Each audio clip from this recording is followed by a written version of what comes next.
Estamos en la agenda parlamentaria, 5 de la tarde con 28 minutos. El día de mañana, 26 de julio, pues se elige a la nueva mesa directiva del Congreso de la República.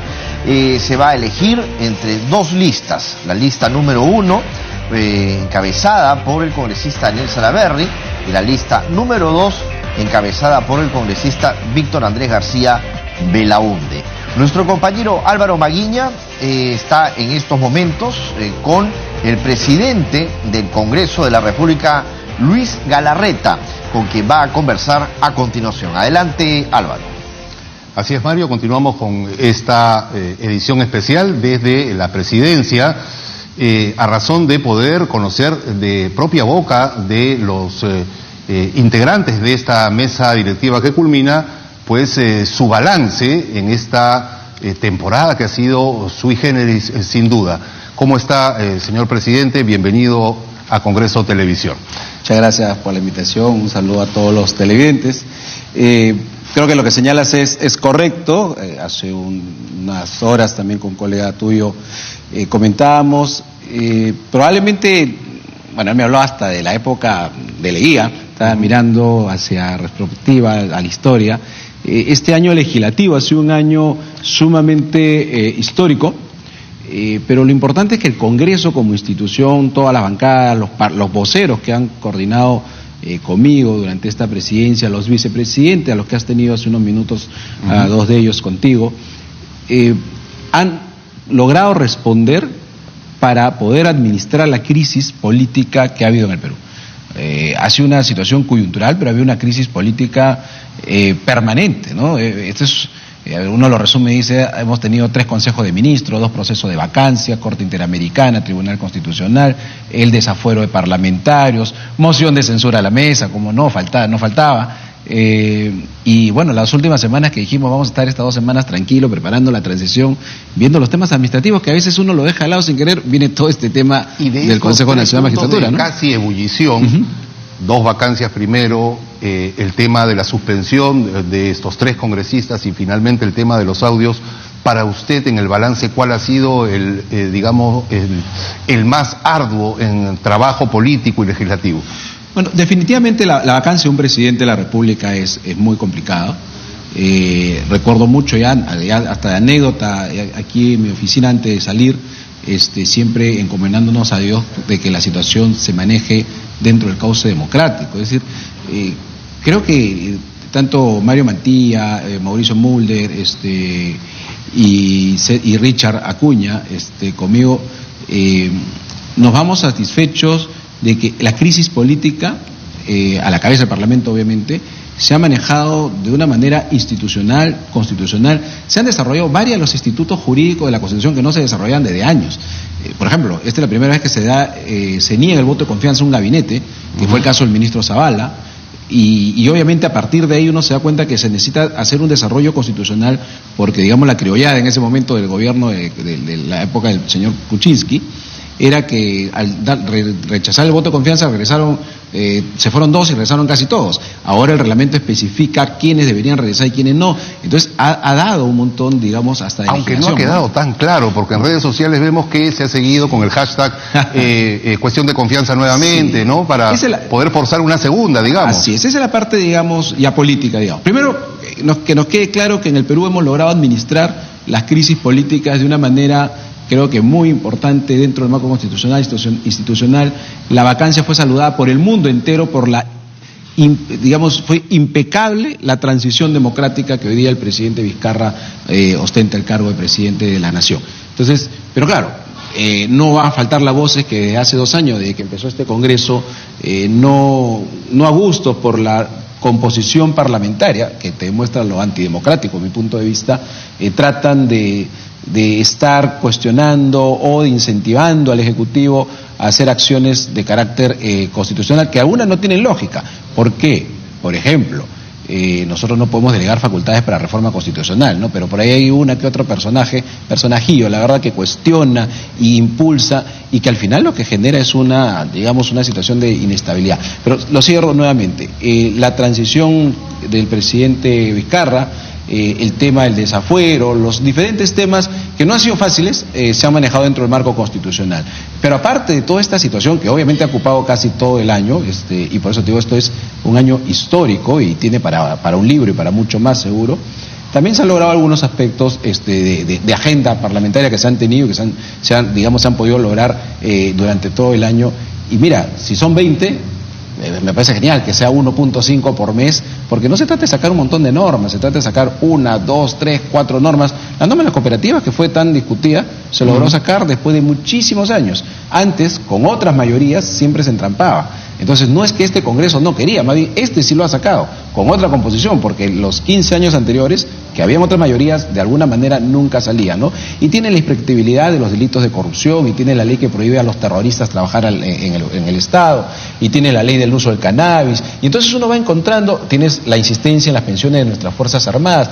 Mira, tú vas a encontrar 20 leyes importantes en un año, creo que es bastante más que suficiente, y más bien leyes que no no generen algún problema al país. Creo que muchos se quejan de las normas declarativas, pero muchas de ellas son muy importantes para las regiones, pero además finalmente, siendo importantes para las regiones, no te hacen un problema a nivel del Estado, en este caso el Ejecutivo, ¿no? En el fondo, esta producción legislativa, pues evidentemente, tal como nos lo ha hecho en este recuento, es muy importante. ¿Cree usted que la forma en algunos casos de abordar estos temas, concretamente en su caso particular, recordamos su intervención en Chimbote, por ejemplo, con el tema de la ley llamada Mulder, y ahora último, recuerdo que en la presentación del fondo editorial dijo la Corte de Justicia que no es tanto de justicia, ¿no?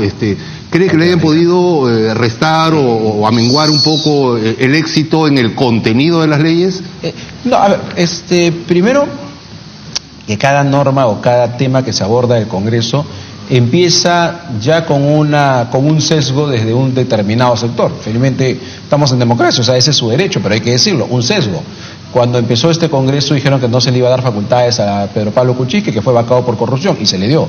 Que no se iba a dar el voto de confianza a Zavala, y se le dio. Histórico voto, 121 votos, un premier probablemente de los más votados. Y así con cada tema que viene se ha venido dando. Entonces, hace poco con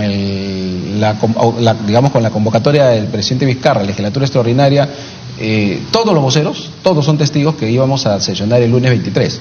A mí me da pena y yo lamento que algunos parlamentarios o que sus voceros no le han contado o simplemente quieren distorsionar, que son pocos, felizmente se pasean en los medios de comunicación y dicen, si no es por Vizcarra, por el presidente Vizcarra no hubieran sesionado. Todos sabían que íbamos a sesionar, pero eso fue un acuerdo por unanimidad. Entonces, cuando te digo sesgado de un sector es cuando dice eso. Logramos, por ejemplo, remover. No, ellos han tomado decisión porque se han visto acorralados. En ningún momento nos sesionamos al día siguiente del Consejo de Estado. Si se dio el voto de confianza, es que como no lo van a dar, decían unos periodistas, pues ya es evidente que lo van a dar, pero primero decían que no lo iban a dar. Cuando lo das, bueno, es evidente. Entonces, hay un sesgo lamentable que confunde la institucionalidad con los colores políticos. Y entonces, yo no dejo tampoco de ser Luis Galarreta. Yo soy, como político, además soy un hombre que obviamente no soy de izquierda, no creo en la izquierda, no creo en intervención del Estado.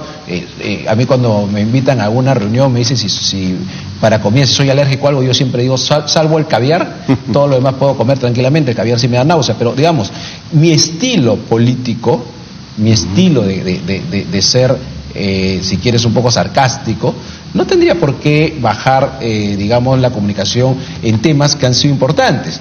Y digamos, yo sí puedo aceptar, lo decía también la mañana, errores, todo el mundo comete errores, todo el mundo puede hacer mejores cosas, pero no en relación a aquellos cuestionamientos, ¿no? Por ejemplo, yo sí tengo una posición muy clara en la injerencia, de alguna manera inapropiada de la Corte Interamericana de Derechos Humanos en la autonomía de los poderes en cada nación, y por eso que en Argentina la Corte no lo cumplió, Corte de Justicia, en otro país hay parlamentos como en Colombia incluso que tampoco han ejecutado su sentencia, porque creo que la Corte Interamericana está siendo muy sesgada. Pero esas opiniones que yo las doy como político no tendrían por qué, cuestionar el trabajo del Parlamento. Si yo, por ejemplo, cuando vi en la primera vacancia que no habían los votos suficientes para que el presidente, en ese momento Kuczynski, se vaya, y yo siendo uno de los que estaba a favor de la vacancia, hubiera suspendido el pleno para otra sesión para ver cómo conseguimos el voto, esa sería una injerencia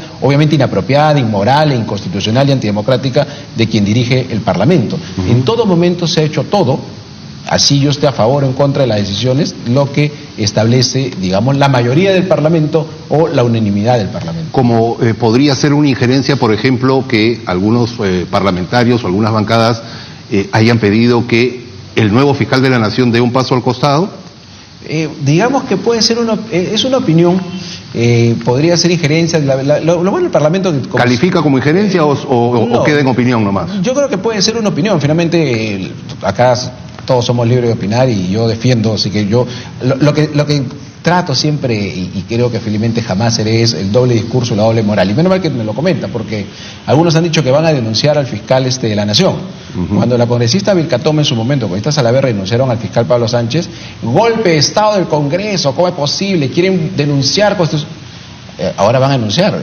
Entonces, yo diría eso, no, yo digo que en ambos casos tienen el derecho constitucional de los parlamentarios. La doble moral es cuando te dicen una cosa que está mal, pero cuando le toca a ellos, a ese sector me refiero, les parece bien. Yo creo que en ambos casos corresponde y eso se evaluará y se debatirá. Entonces, sí creo que las opiniones políticas están en todo el derecho. Lo que no se puede hacer ya es, digamos, accionar para que una institución autónoma tome tal decisión. Yo creo que lo del fiscal además tiene que aclararse, seguro que en algún momento él nombrará a una persona para que aclare la situación y él mismo también, o sea, me refiero a un portavoz seguro, pero él mismo también explicar en su institución y hacia el público algunas contradicciones que entiendo que en los últimos días han salido, ¿no? Muy bien, ya que hablamos de autoridades que van a tener un rol importante en esta reforma del sistema de justicia, Víctor Prados Saldarriaga es el nuevo presidente, por lo menos hasta el 31 de diciembre del Poder Judicial. Sí. ¿Qué opinión tiene usted al respecto? La verdad no conozco, yo no estoy nunca muy familiarizado con digamos, con las instituciones del sistema jurisdiccional. Lo comentaba en un momento, decía yo cuando estudiaba Derecho, tal vez por eso presidió la Comisión de Economía 2 veces, porque yo estudiaba más finanzas, ¿no? Pero estudiar Derecho siempre decía yo quiero...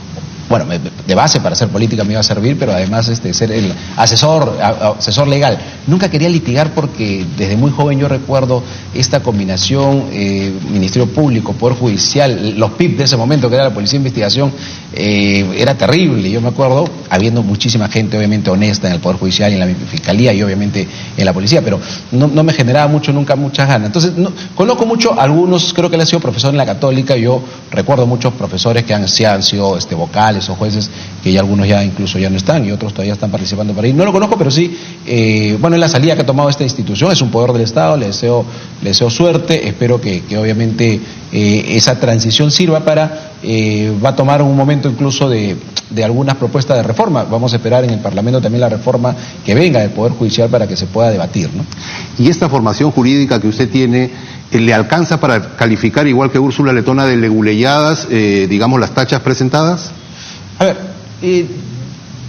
primero le deseo suerte a ambas listas, obviamente, al buen amigo Víctor Andrés Avitocho, que él siempre es una persona que quiere, ¿no?, ser presidente del Parlamento, y es su derecho y es su legítimo interés, la congresista Salaverry, y siempre esto es una fiesta democrática. Yo lamento que no deje de ser una fiesta democrática y que incluso traten de azuzar de externos a los congresistas, porque al final los que votan son los señores parlamentarios. Tienen el derecho también de presentar determinadas tachas, pero yo estaba en la sesión de la bancada como miembro de la bancada, y además cuando el reglamento interno establece que el presidente del Congreso forma parte de la mesa directiva de la bancada, o los miembros de la mesa, si es un vicepresidente y además dirige la bancada cuando no están los demás miembros de la mesa directiva. Y lo que está claro para nosotros es que todas las reformas que se han hecho en el reglamento para prohibir que se rompan las bancadas o que se vayan de las bancadas, que el pueblo peruano le dio su voto, es decir, las bancadas iniciales y los congresistas, a formar otra o a unirse a otra, nunca, ni el TC ni el Congreso, nadie ha modificado algo que nunca ha sido prohibido. Es que uno puede regresar cuando lo considere necesario. Y en ese retorno a una bancada no está dentro de ningún procedimiento, en el caso más bien de querer incluirse en una nueva bancada o en el caso de querer formar una nueva bancada. Así que yo el tema lo veo claro, pero finalmente quien debe resolver eso es el oficial mayor. Hace aproximadamente un año, cuando usted resultó elegido, estuvimos también aquí con una cámara de Congreso Televisión, y usted adelantó algo que después lo anunció formalmente en la Sala Héroes Defensores de la Democracia, que fue esta agenda priorizada. ¿Cree usted que cumplió con cada uno de sus puntos o quedaron algunos en el tintero? Y escuchaba al congresista del Castillo diciendo, no tenemos agenda. Bueno, sí hay, el reglamento establece, y lo hemos hecho con Fernando Zavala, con Mercedes Arón. Lo que pasa es que, y para contestar directamente, no se ha cumplido todo, se ha avanzado bastante, pero no todo, porque justamente ha habido esta situación el ruido político, de coyuntura política, vuelvo a decirte, extraordinaria, única, histórica.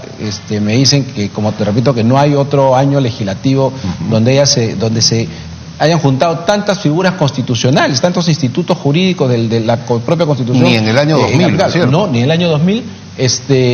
Y entonces, claro, cada tema de estos son, por lo menos, no lo haces en una semana, son 15, 20 días, y sí, lamentablemente, eso nos ha desviado un poco. Yo le he puesto como 4 líneas, ¿no? La primera línea para mí es esa, la de esta situación donde el Congreso, y quien habla que ha estado a la cabeza, hemos tenido que administrar crisis política, que no se desborde, que en otro momento el Parlamento más bien no sea un caos y termine no solamente en vacancias, sino más bien en un adelanto de elecciones, un cierre, etcétera, lo cual sería perjudicial para el Perú.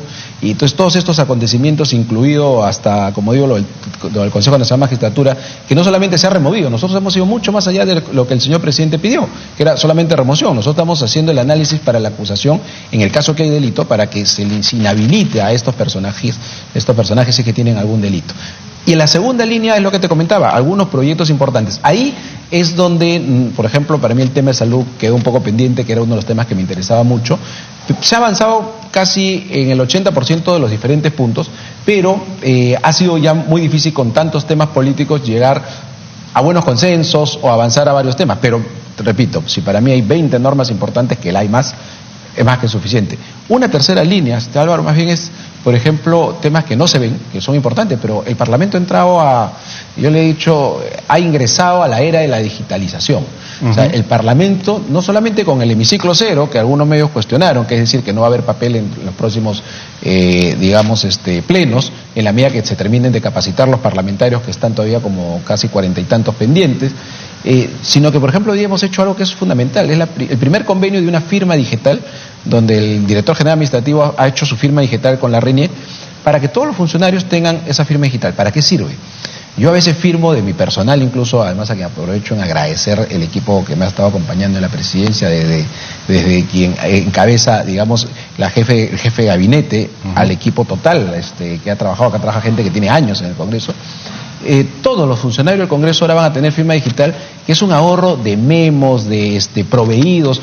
Tú sabes la cantidad de proveídos que uno firma todos los días, papelitos esos chiquitos para el televidente que dice proveído que pase a la oficialía mayor, a DGA. Y a veces hay que ir de un local del Congreso a otro, ahí se pierde media hora para una firma, ¿no es cierto? 4 o 5 meses, la nueva mesa directiva ya tendrá a todos los funcionarios principales con su firma digital, y lo que haces es llega un documento y con firma digital lo manda vía correo el papel, y además velocidad, transparencia, etcétera. Entonces, ¿pero qué más se ha hecho en temas tecnológicos? Hoy día el congresista que va a ir a su semana de representación a partir de agosto, en su celular baja un programa que ha preparado el Departamento de Investigación, el DIP, para que cuando esté sentado con su alcalde tenga en línea la ejecución de gasto de los proyectos de inversión. Eso es una herramienta que le estamos dando a los parlamentarios, que además se le dio, recuerdo, un técnico más para los despachos, ¿no? que lo tengo que decir con total tranquilidad, porque eso no es un delito. Uno dice, hay más gente, no, hay menos gente que otros congresos. Y por ejemplo, algo que no saben, ya lo sabrán en su momento los trabajadores, tenemos una hectárea en Ancón que es para poder almacenar la cantidad de cosas, de bienes que ya están en desuso, etcétera, y tenemos unas 3 a 4 hectáreas en el sur más bien para lo que queremos hacer en los centros de capacitación. O sea, hay actividades, por si acaso, gratuito para los enemigos del Congreso y los odiadores. No es que hemos pagado, hemos logrado, hemos gestionado. Hemos puesto un bus que fue un plan piloto y que la coyuntura política no me permitió terminar, que es un bus que va al paradero del tren eléctrico en las mañanas, y todos los trabajadores que usen ese transporte masivo los traen en la mañana y en la noche, y lo queríamos ir viendo para ver si más bien ampliamos la flota o queríamos ver por dónde venían más trabajadores. Es decir, esa es la tercera línea de hechos que hemos generado. Hemos hecho los instrumentos de gestión, el ROF, hemos cambiado el organigrama. Hoy día el organigrama, por ejemplo, tiene un centro lo que se llama el Instituto de Derecho Parlamentario, una porque escuela. El anterior era de hace más de 20 años. Hace más de 20 años, con oficinas medio no tan funcionales. Solo la oficina de comunicaciones, perdón, la oficina de, están ustedes, la oficina de comisiones, por ejemplo, no tenía un área especial que ahora la va a tener para las comisiones de investigación, porque un secretario técnico, y todos son buenos, son profesionales, pero un secretario técnico que está en la Comisión de Economía, que ve temas como la bolsa de valores, la inflación, etcétera, los proyectos sobre economía, no es igual al secretario técnico que tiene que estar en una comisión lavallato, que es casi un penalista. Y hoy día tú te puedes pedir a un secretario técnico que se pasa de una comisión laboral a una comisión económica, entonces falta lo que se llama especialización, lo cual se le tiene que dar, pero se está creando un área especial, el área también de seguimiento de los proyectos. Mira, me pasaría horas, pero esa es la tercera línea, que obviamente eso no se ha visto por la coyuntura, que son acciones importantes de gestión que en el corto tiempo se ha podido hacer, ¿no? Quería aprovechar para poder ver junto con ustedes, amigos, un video que hay respecto a estos puntos, el cero papel, el tema de la semana de representación, el Wi-Fi libre, por ejemplo, la firma digital, en esta producción especial que hemos preparado para todos ustedes, a fin de que lo que acaba de decir el presidente del Congreso lo puedan ver más didácticamente en las siguientes imágenes. Adelante. El Congreso avanza y se moderniza.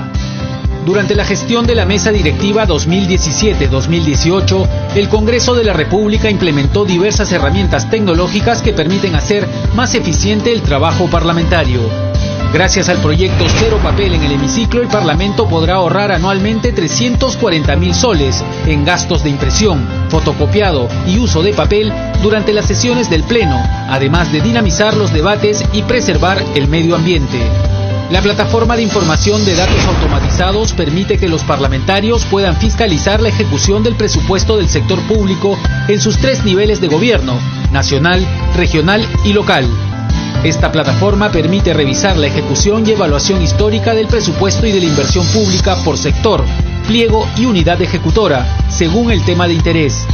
Con esta buena práctica se tendrá conocimiento actualizado del estado de las obras públicas que se realizan en cada localidad.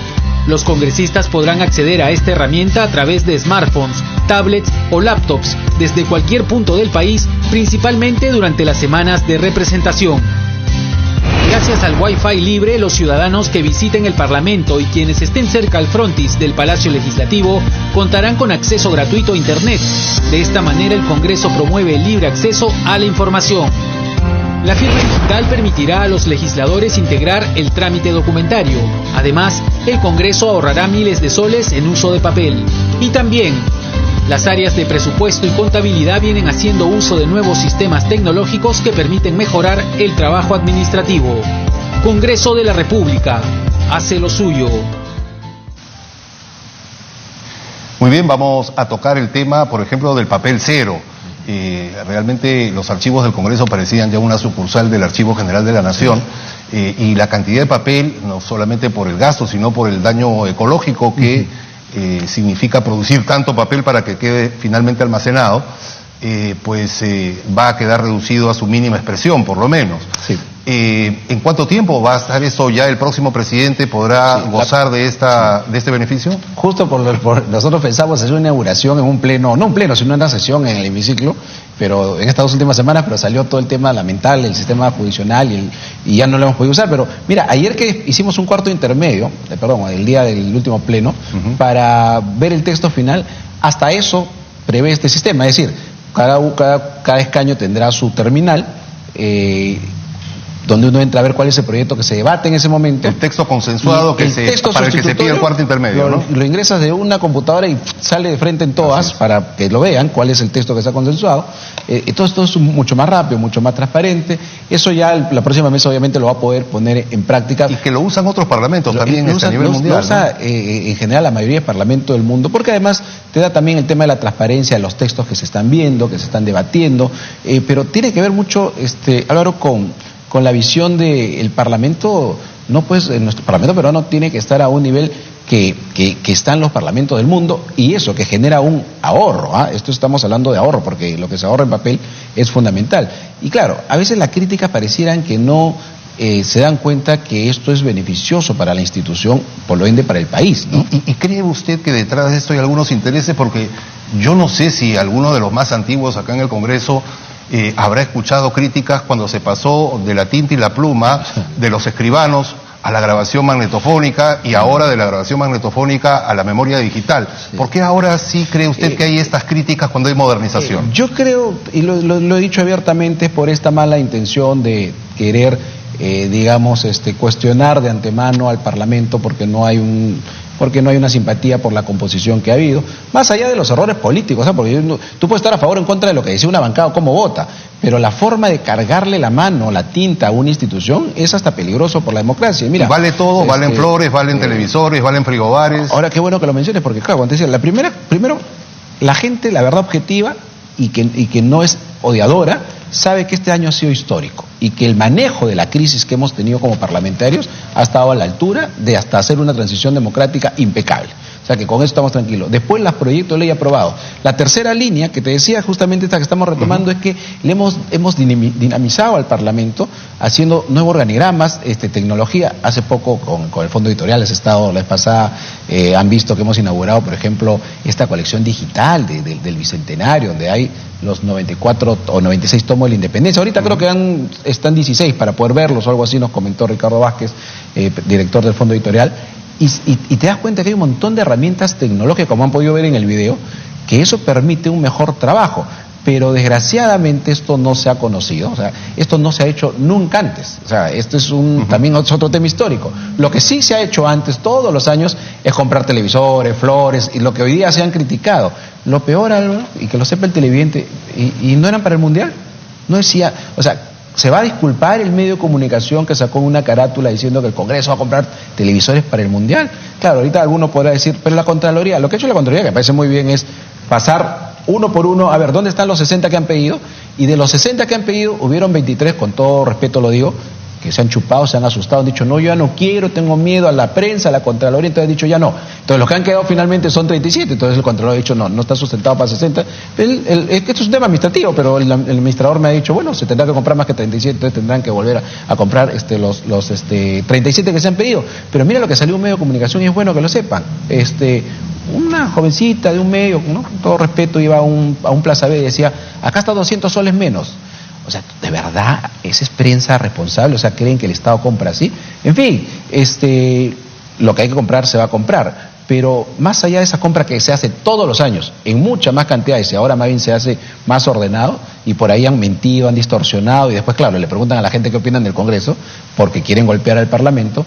Más bien hemos hecho cosas, como te decía, estos dos terrenos que son, que no se ha gastado dinero, que tiene una visión interesante. Este organigrama me corté en decirte que hay un instituto, como tiene el Jurado Nacional de Elecciones, o lo tiene la Contraloría, donde se formarán maestrías de Derecho Parlamentario, donde se formarán Derecho Constitucional, como lo tienen todos los congresos del mundo. Una especie de instituto de altos estudios parlamentarios. Exacto. Ahora está en el organigrama, antes no existía. ¿No? Existía un centro de capacitación que trabaja muy bien, pero que lo estamos unificando para darle otra visión. Y ya en la próxima mesa, pues verán, por ejemplo, hay que modificar la norma de la ley para que se pueda dar títulos universitarios, o como maestría me refiero, pero hace lo que hace cualquier parlamento del mundo que prepara. Además, ahí deberían prepararse todo lo que quieran postular al Congreso. Entonces, tienes muchas cosas, la verdad, pasaríamos hora de mostrar. Y una cuarta línea, perdóname, que es la que tiene mi sello, ¿no? Y la cuarta línea, que fuera de hechos históricos, proyectos de ley que me parecen suficientes, 20 importantes o 25, estas cosas que hemos hecho para el Parlamento como institución, creo que los vicepresidentes han hablado que hemos ordenado también el tema administrativo, el ROF, el CAF, hemos empezado, y además hay que decirlo públicamente, con una primera lista que ha mandado el sindicato, la actualización o reactualización de la escala de varios de los trabajadores que tienen años en el Parlamento, y mejorado también los instrumentos de gestión a raíz de una consultora que se pagó por el PNUD en la época de Luz y que ahora nosotros estamos ejecutando, y que la mesa que viene podrá seguir ejecutando, pero ahora todos los trabajadores que están indeterminados ya están ubicados en los instrumentos modernos, que lo hemos terminado, bueno, con todo el contratiempo, pero eso es lo que nos corresponde. Y la cuarta línea que te decía era mi sello, es, por ejemplo, que ya no tiene que ver con ninguna de las tres, es, bueno, hemos traído los bustos del héroe Valery Jiménez acá, a la Plaza Bolívar, hemos condecorado a los rehenes que ayudaron a derrotar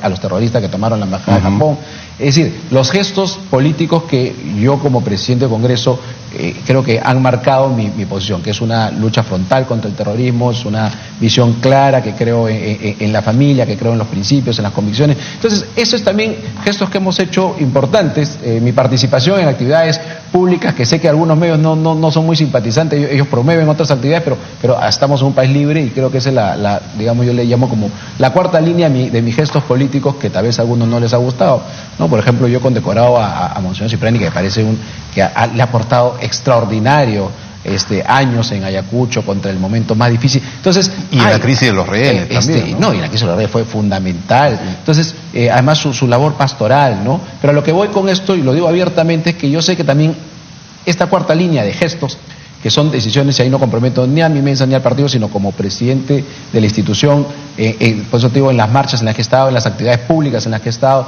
en mi visión clara de enfrentar a cualquier acción terrorista y defender a nuestras Fuerzas Armadas que son injustamente involucradas en juicio, también ha marcado una posición que no, gracias a Dios, no he dejado de hacerlo, y este año también me ha servido a mí mismo para que los ciudadanos tengan claro cuál es mi posición también política, ¿no? Como político, ¿no? Lo cierto es que para la siguiente mesa queda en el ambiente político esta mecha de la decepción generalizada aparentemente, que con una pequeña chisma se convierte pues en indignación. El Congreso era el punto de destino de algunas marchas que de la avenida Bancay ahora se han trasladado a 2 cuadras del Paseo de la República, una en el Consejo Nacional de la Magistratura y otra en su primera cuadra frente a Palacio de Justicia. ¿Este va a ser un tema difícil para la próxima mesa, el lidiar con esta indignación? Sí, mira, y de hecho que hay mucha gente indignada y con mucha razón, y que también, digamos, cuestiona al Parlamento por múltiples razones. La primera es que la gente, o sea, los peruanos, y yo antes de ser parlamentario y antes de trabajar acá como asesor o como trabajador en el Congreso, todos los peruanos hasta el día de hoy nos enteramos del Congreso solo por los medios de comunicación.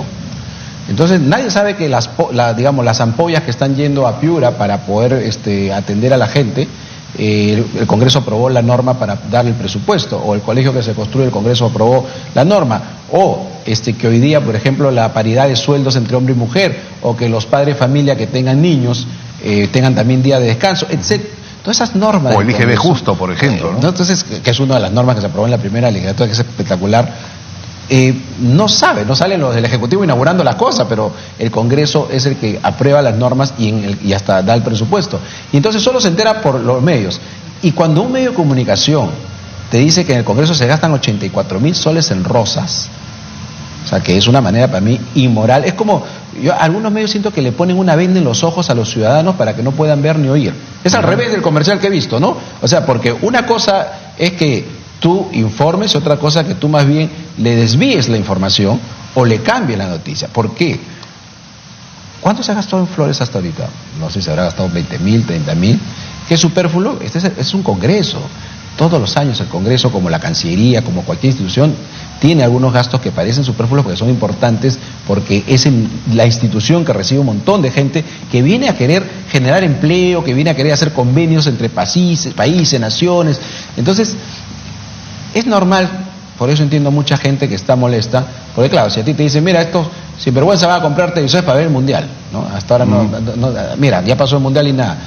Entonces dices, oye, pero la gente no sabe seguro que el presupuesto se aprueba un año antes donde ni siquiera sabe si va a ser el Mundial. Pero ya pasó, pero quedó en la retina. Pero después que queda en la retina, esa información falsa se pasan en varios medios, algunos personajes, triste que sean, felizmente son pocos, 3 o 4 parlamentarios cuestionando al propio Congreso, siguiendo e inventando, distorsionando la información. Entonces al día siguiente sacas una encuesta en el programa y dice, ¿usted está de acuerdo que se compre, se gaste, no tanto en flores? Ya, o sea, ya lo afirmaste, lo cual es falso. Entonces la gente te dice, 90%, incluido yo y toda mi casa, seguro debemos llamar y decir, yo también estoy en contra. Y entonces a la semana siguiente llamas a tu encuestadora con la que trabajas, a mí, y dices, a ver, hazme una encuesta.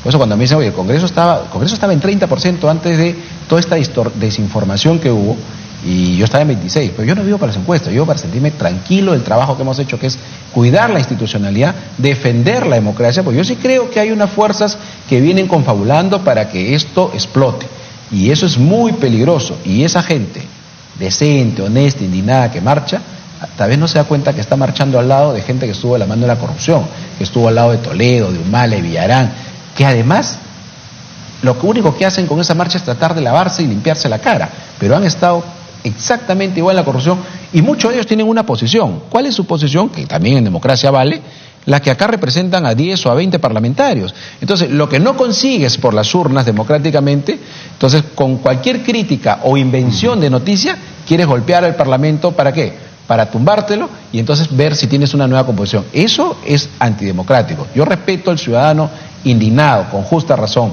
Mal informado, no, porque le engañaron, pero indignado y que cuestiona. Pero esos que, no, vagón, soy una gente que siempre marcha toda la vida. O el que incendió el patrullero. Perdóname, el que incendió el patrullero y encima lo dejan libre. Entonces hay pues una cierta... primero hay un doble discurso de un montón de gente, ¿no? Verlo pues a Cateriano marchando, al de la Luz Verde, al que estuvo al lado de Humala, del capitán Carlos. O sea, a mí me da risa cómo pueden querer creerse los dueños de la moral, pero la institución hay que defenderla. El Congreso en este año ha tenido un año histórico, va a pasar para la historia, para los libros. Me quedo con las opiniones de gente que yo le tengo mucho respeto, con opiniones muy favorables que han dado a la gestión. Hay gente muy objetiva que sabe que ha sido difícil, que se ha administrado crisis política en el Perú para que el Perú no caiga en el caos ni salga del cauce democrático. Lo hemos mantenido así este año y a pesar de eso se han hecho cosas interesantes también en el Parlamento. Muy bien, se nos acabó el tiempo, ha sido un gusto dialogar con usted, el mayor de los éxitos en estos 3 largos años que quedan todavía por el bien del país. Muchas gracias, Saba, y donde esté, en el cargo que quiera mi bancada, que me ubique, donde yo siempre voy a estar donde me ponga el partido, pero quiero dejar constancia que siempre voy a defender la institucionalidad, la democracia, y a los enemigos de la República pues hay que enfrentarlos sin temor y sin miedo, así quieran cuestionarte durante muchos días. Yo creo que las cosas uno debe estar seguro con las cosas que hace, ¿no? Muchísimas gracias nuevamente al señor presidente del Congreso, en esta que sin duda parece ser la última entrevista ya para Congreso Televisión en calidad de titular del Parlamento. Regresamos contigo, Mario, a estudios. Adelante. Muchas gracias, Álvaro, por esa entrevista. Muchas gracias también al presidente del Congreso, Luis Galarreta, por brindar esta entrevista a Congreso Televisión, agenda parlamentaria, en lo que vendría a ser pues su última entrevista ya con el cargo de presidente del Congreso de la República en este periodo. Él lo que pues ha conversado con Álvaro es en torno a las diferentes crisis que se han pasado pues desde que él asumió el cargo y en los cuales se ha podido salir pues de forma correcta, siguiendo las normas, siguiendo las leyes, sin romper la institucionalidad y también sin romper la democracia. Estamos hablando específicamente, por ejemplo, desde la vacancia del expresidente Pedro Pablo Kuczynski hasta los últimos sucesos que se han presentado con los audios del Consejo Nacional de la Magistratura.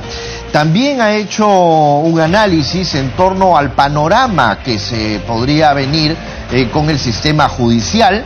Es un reto que le va a tocar también a la nueva mesa directiva el trabajar en torno, desde sus diferentes comisiones también, en torno a esta reforma del Poder Judicial. Sobre el nuevo presidente pues de esta institución, Víctor Saldarriaga, le ha deseado suerte y que esta transición pues transcurra sin mayores problemas, así como también el día de mañana, como se sabe, se vota una de las listas para la nueva mesa directiva. Ha deseado suerte a ambas listas, a la que encabeza el congresista Salaverry y el congresista Víctor Andrés García Belaunde. Ha dicho que esto debe ser parte de las fiestas patrias, una fiesta democrática, y ha valorado también todas las reformas que se han hecho durante este año, no en torno al reglamento que tiene que ver con el Congreso de la República. Ha sido realmente pues muy cauteloso, ha dicho el presidente del Congreso, Luis Galarreta, con muchos temas, pero de que se ha cuidado desde aquí la institucionalidad y democracia, no hay duda, es lo que ha dicho Galarreta, así como también ha sido muy crítico también con quienes han aprovechado de muchos momentos de la coyuntura política para intentar sacar algún provecho o beneficio. Vamos nosotros a esta hora, 6 de la tarde con 7 minutos, a hacer una pausa y retornamos con más de nuestra programación.